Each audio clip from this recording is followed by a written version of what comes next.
ছিল এমন বক্তব্য দেওয়ার। সংবিধানকে ছুঁড়ে ফেলে দাও। সংবিধানকে ছুঁড়ে ফেলবো কেন? সংবিধানকে মনে করায় দেয় এটা ৭১-এর পরাজয়ের দলিল।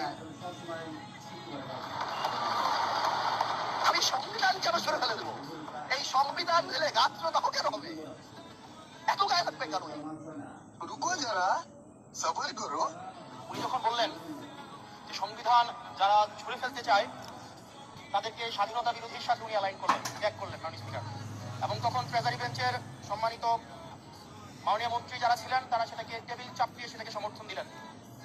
মাননীয় স্পিকার, গণতন্ত্রের জন্য যিনি আপোষহীন লড়াই করে গিয়েছেন বেগম জিয়া, উনি বলেছিলেন যেদিন জনতার সরকার প্রতিষ্ঠিত হবে, যেদিন এই পার্লামেন্ট জনতার সরকারের কাছে যাবে, যেদিন এই সংবিধানকে ছুঁড়ে ফেলা হবে।